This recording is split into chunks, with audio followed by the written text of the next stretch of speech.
السلام عليكم أعزائي الطلبة. اليوم في الكور تاعنا حنشوفوا ما معنى التسوية لاجوستومون. قبل ما نروح للتسوية ولا لاجوستومون ونشرح معناها حنذكر وش شفنا في الكور اللي فات وش العلاقة، راح نكملو سي جوست لا سويت دي كور بريسيدون. دونك وشفنا لا ديرنيير فوا شفنا بلي قدر يكون ارتباط ما بين متغيرين إحصائيين x و y.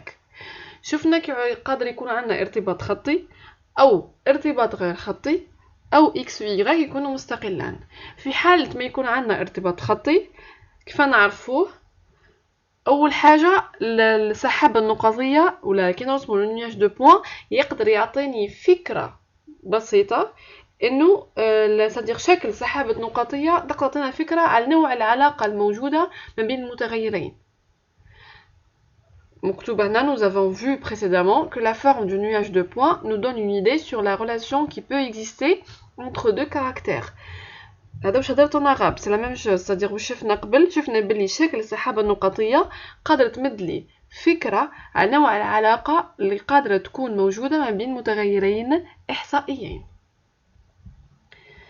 العلاقة دي في حالة ما يكون عندي ارتباط خطي، شفنا في الكور اللي فات كيف نحسبه معامل الارتباط الخطي. يعني معامل الارتباط الخطي يقدر يعطي يعني يقول لي بالضبط اسكو عندي علاقة خطية جيدة أو غياب العلاقة الخطية. برك علاقة خطية جيدة في حالة وين يكون رو قريب جدا من الواحد أو قريب جدا من ناقص واحد، وفي حالة وين يكون رو قريب من الصفر هناك غياب علاقة خطية. ما معنى غياب علاقة خطية؟ معناها توجد إما علاقة غير خطية أو إكس و إيغريك مستقلين خلاع بعضهم. ما معنى مستقلان؟ يعني ما عندهمش خلاع علاقة بعضهم، الكلمة بعد تكفي. يعني إكس ما يأثرش خلاع على إيغريك، زيادة في إكس ما تأثرش على زيادة في إيغريك ولا نقصان في إيغريك. إكس لا يؤثر على إيغريك وكيف كيف إيغريك ما يأثرش خلاع على إكس. حتى النقاط تلقاوهم ديسباتشي هكا مبعترين في المنحنى. كي نحبوا نمثلوا الجدول تاعنا نشوفوا النقاط هكا ما عندهمش خلاص علاقه بعضهم. يعني ما نقدروش باغ اكزومبل النقاط تاعنا ما تكونش قريبه من منحنى معين. يعني النقاط نحب نلمهم هكا شكل المنحنى ما يجينيش شكل يجي يمثل لي داله معينه اون فونكسيون معينه هكا. هذا فيما يخص معامل الارتباط الخطي. درك احنا مادام عندنا علاقه خطيه حابين نجسدوا العلاقه. علاقة خطية حابين نجسدوها. ما معنى نجسدوها؟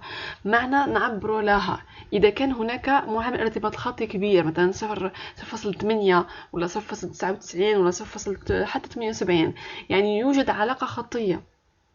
هذه العلاقة نقدر نعبرها نجسد عليها. هي صديق نعبرها نجسد عليها معناها نسواها تسوية. إيغريك نكتبها على شكل مادام خطية عبارة عن مستقيم. يعني النقاط تاعنا حتكون قريبة من مستقيم. المستقيم هذاك أي مستقيم معادلة تاعو إيغريك يساوي أكس بلس بي. دونك أول حاجة حنشوفوها التسوية تاع العلاقة الخطية أجوستمون لينيير، تسوية خطية. ما معنى تسوية خطية؟ معناها حنجسد العلاقة اللي كاينة بين إكس و إيغريك على شكل y en fonction de x ولا x en fonction de y. يعني نكتب x بدلالة y أو y بدلالة x، شرط أنه تكون العلاقة بين x و y على شكل مستقيم. بمعنى y مثلا بدلالة x بمعنى y يساوي ax plus b، أو نلقى العكس x يساوي ay plus b. في كلتا الحالتين عندي معادلة مستقيم نعيطوله مستقيم الانحدار. دونك التسوية الخطية ولا مستقيم الانحدار راهي نفس الحكاية. احنا مش حابين نلقاو y بدالة x مثلا بحيث y يساوي ax plus b، حيث a و b نتعلموا كيف نحسبوه. المعاملات نتعلموا كيف نحسبوه. هذه أول حاجة. إذا كانت هناك علاقة خطية جيدة نتعلموا نحسبوا العلاقة هذه نجسدوها نسميوها علاقة بمستقيم. النقاط في السحابة النقطية كل حتكون قريبة جدا من المستقيم هذا y يساوي ax plus b. بعد ما حسبنا المعاملات تاعنا وش الفايده تاعو؟ كان نلقى العلاقه هذه y يساوي x بلس b، الفايده تاعها ان نديرو دي بريفيزيون. مثلا y يساوي x بلس b، عندنا x تمثل عدد السنوات و y تمثل مثلا زياده في المنتوج. حابه نعرف من اجل x يساوي، حبسنا في عدد السنوات في 2010، حابه نتوقع في 2012 قداه يكون المنتوج، زياده في المنتوج قداه تكون، يعني قيمة y. باستعمال العلاقة الموجودة بين x و y نقدر نستنتج، نتوقع نتوقع يعني كل ما نمد قيمة ل x نتوقع قيمة ل y، ولا نقدر نتوقع لأنه كاين علاقة باينة مجسدة واضحة تربط ما بين x و y. دونك حنا اليوم on va traiter l'ajustement linéaire أو ما نقدر نقولوا بالعربية التسوية الخطية ولا لا droite de régression اللي هي مستقيم انحدار. دونك نقول تسوية خطية معناها مستقيم، ونسميوه مستقيم انحدار باسكو لي بوين تاعي حيجي عندنا كيما انحدار. داكوغ. وفي الحالة هذه في العلاقة الخطية بيان سور معامل الارتباط الخطي حيكون قيمة مطلقة تاع معامل الارتباط الخطي حيكون قريب من الواحد. دونك منحنى نرجع لواش مكتوب هنا في l'introduction. La notion de courbe de régression est un concept général qui va nous permettre de mettre en évidence au moyen d'un graphique s'il existe une relation entre ces deux variables et quelle est la nature de cette relation. بمعنى منحنى الانحدار عبارة عن مفهوم عام يقدر يمد لي شغل من خلال التمثيل البياني فكرة إذا كان هناك علاقة من متغيرين وما هي نوع العلاقة. مش معناها هذه كاملة، يعني كي نجي نرسم في معلم الثنائيات تاع x و y نحطهم نلقى النقاط تاعي. اسكو النقاط تاعي نقدر نجسدهم نمثلهم بمنحنى، المنحنى نحطو هذاك يعطيني فكرة اسكو كاينه علاقة خطية او علاقة غير خطية. اذا كان النقاط قدرت نلمهم على شكل بوضوي، النقاط حتكون قريبة من المستقيم، دونك هناك علاقة خطية. يبانوا النقاط يكونوا قريب من المستقيم، تبان إذا كانت علاقة خطية كما شفنا قبل، وتبان إذا تكون علاقة غير خطية. حنمد أمثلة في آخر الكور من بعد على منحنيات. مالغريك شفنا في الكور اللي فاتتكم أمثلة هكا على قيم رو، ونعطيكم بخيمي حنزيد نمد لكم. دونك حنشوفوا كيما نقولوا ديجا كي نرسموا منحنى تبان اسكو كاين علاقه خطيه او غير خطيه. نبداو حنا نسحب الخطيه بين خلاص نلقاو النقاط تاعنا في السحابه النقطيه جايه هكا، جايه على طول واحد، على خط واحد، على خط مستقيم. وهذه نلقاوها كيعود معامل الارتباط الخطي، القيمه المطلقه تاع معادله الارتباط الخطي ايكالا 1. وراح نلقاو في حاله وين تكون علاقه غير خطية كيف شكل منحنى ما يجيش خلاص وفق مستقيم، راح يجي على شكل منحنى معين كيما دالا لن، كيما دالا اكسبونونسيال، كيما دالا لوغاريتم، كيما دالا اكس او كاري بلس بي اكس بلس سي. كي نكملوا التسويه الخطيه لو كور الجاي حنشوفوا التسويه الغير خطيه، ونعطي لكم اللي كان حنقراهم في لو كور. كاين ياسر تسويات الغير خطيه، كاين علاقات غير خطيه، بس حنا حنقراو علاقات غير خطيه معينه بعد نفهمكم اش هما في الكور الجاي ان شاء الله. دونك حنا صديق نسحقوا غير العلاقات الخطيه في الكور هذا. اوكي دونك حنا واش حنديروا اليوم كيما قلت لكم صديق شكون اللي يعطيني فكره ديجا على العلاقه الخطيه، سحب النقط ديال النيوج دو بوين، نشوفوا بلي النقاط تاعي تكون قريبه جدا من وفق مستقيم. المستقيم هدايا راح نسميوها مستقيم الانحدار. سي سكو يكري في الانتروداكسيون بعد. داكوغ قلنا لو بلو سوفون في اغلب الاحيان اون ايساي دو تراسي اون دروات، يعني كيعود الارتباط الخطي معامل الارتباط الخطي قوي، يعني قريب من الواحد او قريب ناقص واحد، نساي نرسمو مستقيم بحيث المستقيم هذا يكون قريب من النقاط الكل، وهذا المستقيم نسميوه مستقيم انحدار. راح نشوفوا دي زيكزامبل على لي كا اللي عندنا، ومن بعد نبداو نتعلموا كيف نحسبوا مادام مستقيم معادلته y يساوي ax plus b، نتعلموا كيف نحسبوا a و b، او اذا كان x يساوي ay زائد b نتعلموا كيف نحسبوا a و b كيف. دوك نشوفوا من بعضنا. On va donner dans le cas un premier exemple. عندنا سلسلة إحصائية تاع معطيات معينة للمتغيرين x و y، سلسلة اسمها S. القيم اللي عندي عبارة عن ثنائيات x و y e. دونك أول قيمة مثلا 1 هي قيمة x و 3.5 هي قيمة y. كيف الثنائيه الثانيه 3.6. دونك القيمه الثانيه تاع x هي 3 والقيمه الثانيه تاع y هي 3.6. في الثنائيه الثالثه هي 4 هي x3 y3. 6 5 هي x4 y4. 7 و 6.6 هي x5 y5. والقيمة السادسة اللي هي الثنائية السادسة x6 y6. x6 هي 8 و y6 عفوا هي 6.8. دونك هنا في السلسلة هذه رانا في الكا بارتيكولي، بمعنى كل قيمة x تقابلها y واحدة. من أجل x يساوي 1 y يساوي 3.5. من أجل x يساوي 3 y يساوي 3.6 وهكذا. دونك هنا رانا في الكا بارتيكولي. داكوغ. اول حاجه راح نرسموا السحابه النقطيه، يعني نديروا في معلم منتهى متجانس. محور الفواصل نحطوا فيه قيمه اكس اي، ومحور التراتيب نحطوا فيه y اي، ونرسموا النقط. نعينوا ثنائيه، صدق كل نقطه تمثل ثنائيه. حنلاحظوا من التمثيل البياني حنمدلنا سحابه نقطيه. في الديابو دوكا البروشان حتشوفوا بلي حتمدلنا فكره حول العلاقه اللي تربط ما بين اكس و y. اسكو النقاط تقريبا من مستقيم واحد او لا.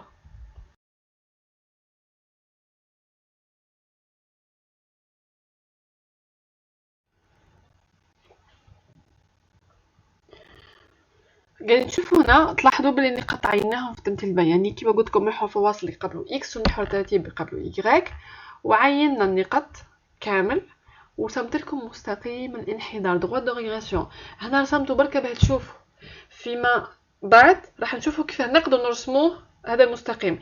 بيان سور باش نرسمو مستقيم لازمنا معادله مستقيم الانحدار. في الحاله هذه هي y يساوي ax بلس b. عندنا قانون بنحسبو a وعندنا قانون بنحسبو b. راح نشوفوا فيما بعد. هنا جوست امثله بان نفهمكم واش معناها تسويه. هنا رانا سوينا العلاقه، عندنا تسويه خطيه معناها العلاقه جسدناها بمستقيم نسميوه دغوات دو ريغريسيون ولا مستقيم الانحدار. حنعطوك شغل حنمدو مثال تاني وين تكون علاقة غير خطية وكيفاه نجسدوها. هنا رانا نحكيو على تسوية مختلفة عن الأخرى، يعني تسوية غير خطية. هاد التسوية راح تكون بازي على دوال كيما شكون دوال لوغاريتم كيما قلنا قبل، ولا اكسبونونسيال ولا بويسانس، يعني y يساوي f لx. وهذا واش راح نشوفه في الكور تاعنا. حنشوفوا التسويه الغير خطيه في الكور بروشان ان شاء الله.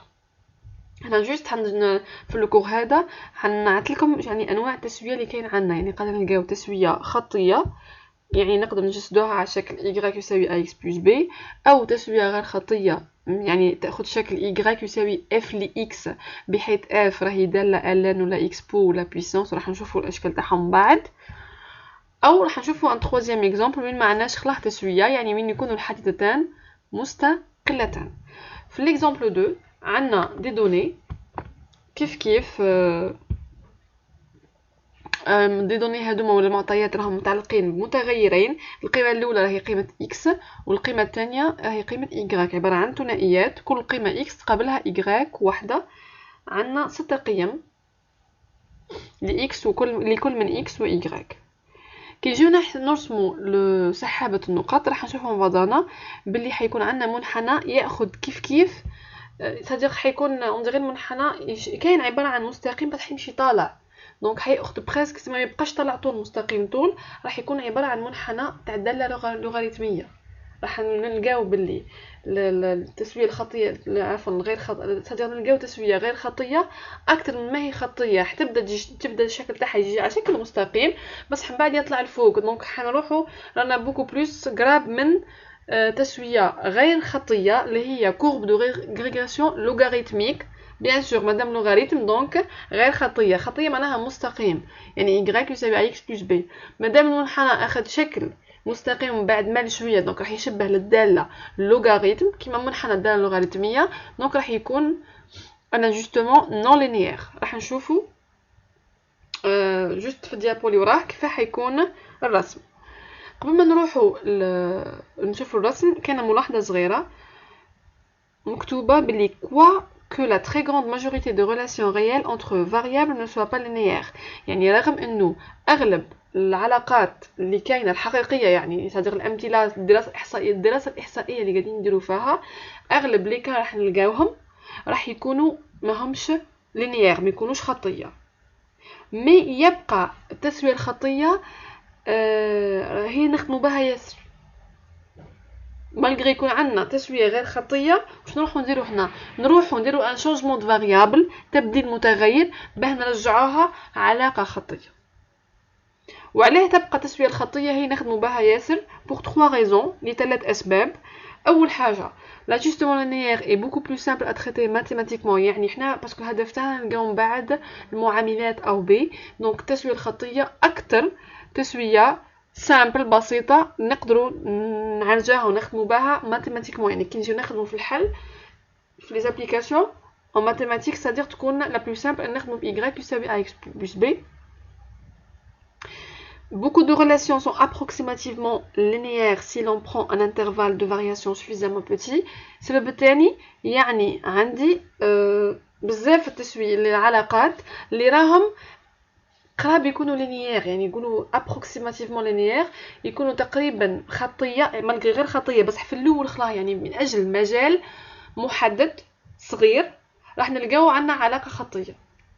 صديق العلاقه تاعنا مثلا تبدا خطيه في المجال الاول هكا صغير، مجال معين صغير، ومن بعد تولي غير خطيه ولا في لافا، يعني من اجل مجال معين مالغري عندنا علاقه غير خطيه بس راح تكون قريبه من الخطيه في مجال معين صغير.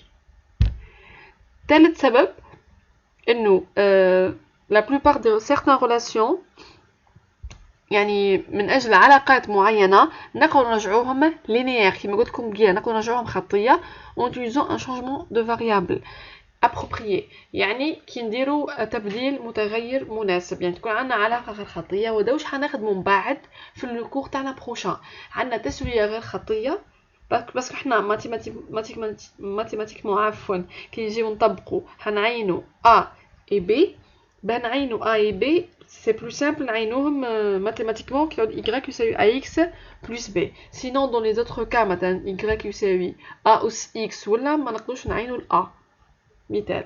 دونك حنا واش نديرو ان شونجمون دو فاريابل من لا ريلاسيون تاعنا نون لينيير لوغاريتميك ولا بويسونس ولا اكسبونونسيال، نديرو ان شونجمون دو فاريابل تبديل متغير مناسب، نرجعوها لينيير ونحسبوا المعاملات الاز ومن بعد نرجعوا القيم. حنشوفوا هذه الخدمه من بعد. ليسونسيال هاد الهضره كامله واش الفايده منها؟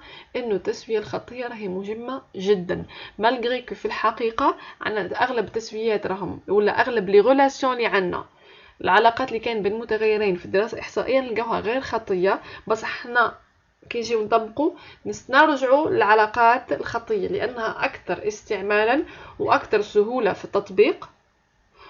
وواش نديرو حنايا نخدموا تبديل متغير باه نخدموا نروحوا من العلاقه الغير خطيه للعلاقه الخطيه.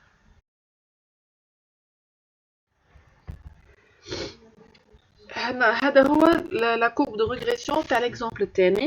راح نلاحظوا باغ اكزومبل من القيم مثلا تاع اكس من 4 ل 6 باغ اكزومبل راح تاخذ شكل مستقيم معين بس مش في المجال كامل، يعني من 1 ل 6 القيم ما عطيتك، يعني القيم تاع اكس تتراوح باغ اكزومبل من 1 ل 6 القيم اللي عندنا تفاسون في المجال هذايا راح تكون ماهيش كامله كل على مستقيم قد.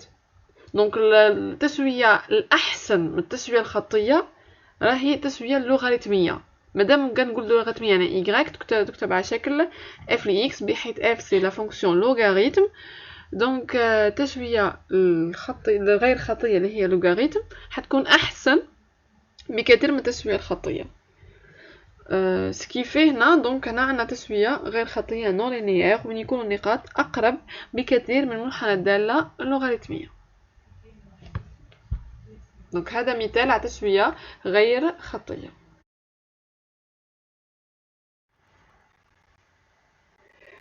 اي بور فينير راح نذكروا، يعني لازم نذكروا باللي مش محتم يعني انه ديما نلقاو علاقه بين متغيرين كوم نلوستر ليكزامبل سويفون. يعني في هذا المثال عندنا absence de relation، هناك غياب علاقه تربط ما بين x و y، يعني بما نقدر نلقاو علاقه خطيه نجسدوها بمستقيم الانحدار. التسويه تاعها عباره عن تسويه خطيه اللي هي droit de régression مستقيم انحدار بحيث y يساوي ax plus b، أو العكس x يساوي ay plus b، أو نقدر نكتبو y بدالة f de x، بحيث f عبارة عن دالة واحدة أخرى ماهيش une fonction infine ax plus b، حتكون notre fonction logarithmique ولا exponentielle، يعني علاقة غير خطية، ajustement non linéaire يعني autre ajustement que linéaire، أو ما يكونش خلاه تسوية، لأنه بطبيعة الحال ما عندناش خلاص علاقة، يعني هناك غياب علاقة.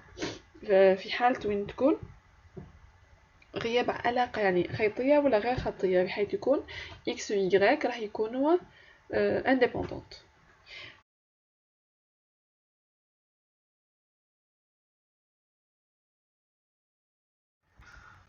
بعد ما شفنا les trois exemples على les différents ajustements، شفنا le premier exemple على ajustement linéaire تسوية خطية، un deuxième exemple وين لقينا تسوية غير خطية اللي هي اللي تقول التسوية تاع la courbe de régression logarithmique غير خطية، وشفنا dernier exemple ذكرنا باللي قادرين ما نلقاوش خلاه تسوية، يعني وين يكون x و y مستقلان تماما، يعني ما عندهم حتى علاقة ببعضهم أو غير مرتبطان.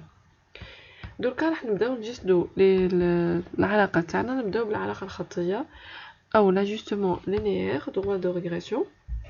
الفكرة أن نحولو نواج دو بوان ولا سحابة النقط هذيك اللي عندنا إلى مستقيم.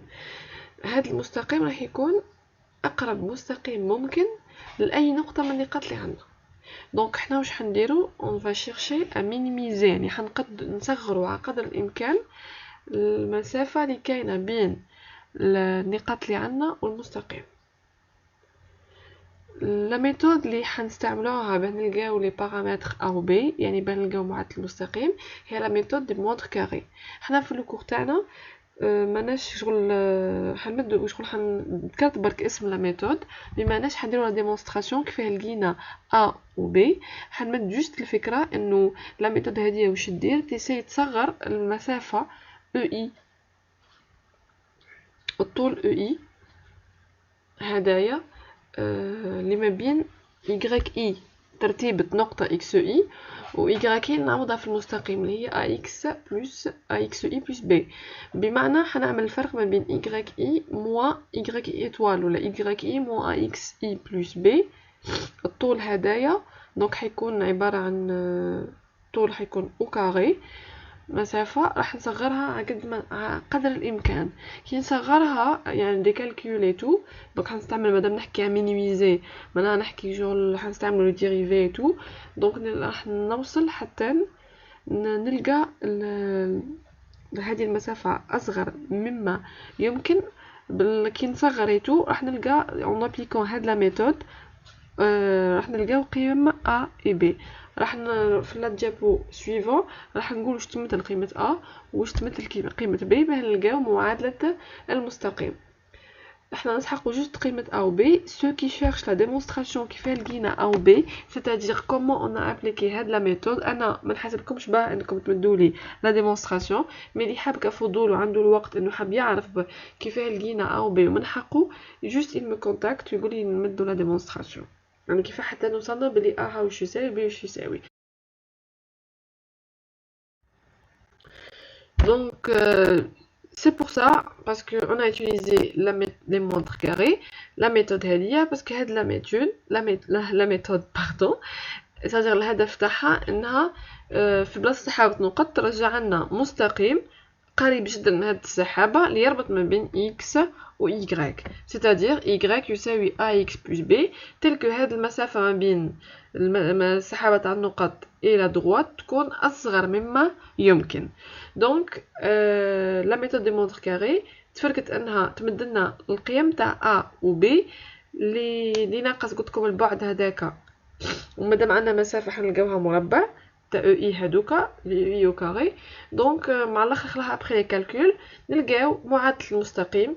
كي نعود نحكي على دروات دو y en x، يعني y بدالة x معناها y يساوي ax plus b، عندنا a هي لا covariance de xy sur la variance de x et b c'est y bar moins ax bar. وشفنا قبل كيف نحسبوا la covariance et la variance x bar et y bar في les deux cas كا جينيرال عندنا الطابلو الكبير هذاك، وكا بارتيكولير اللي عندنا من طابلو كل قيمه اكس تعطينا قيمه واحده لايغريك. شفناهم في لي دو كا. دونك جوست نابليك ا اي بي نلقاو معادله المستقيم دو دي تاع لا droite دي دو ايغريك ان اكس.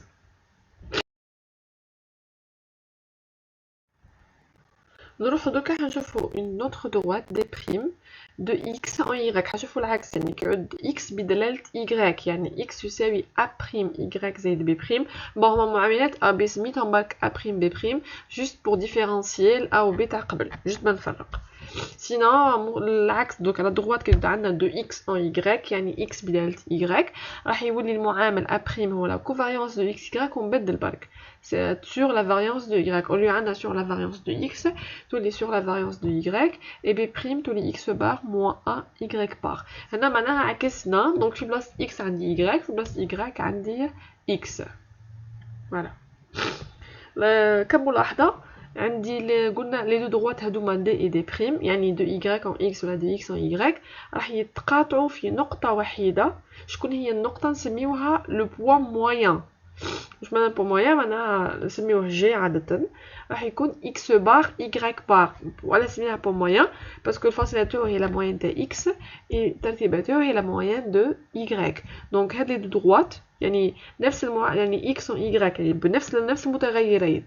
عندنا معادلة تاع اكس بدالة ايغريك، بمعنى اكس يساوي ا بريم y زائد b، وعندنا y بدالة x بمعنى y يساوي ax بلس b. كي حنرسموهم لي دو حنلقاهم يتقاطعوا في نقطة وحيدة اللي هو لو بوان موين جي اكس بار y بار. في المعادلة y يساوي ax بلس b، ديما نسميو x سي لا فاريابل اكسبليكاتيف و y سي لا فاريابل اكسبليكي.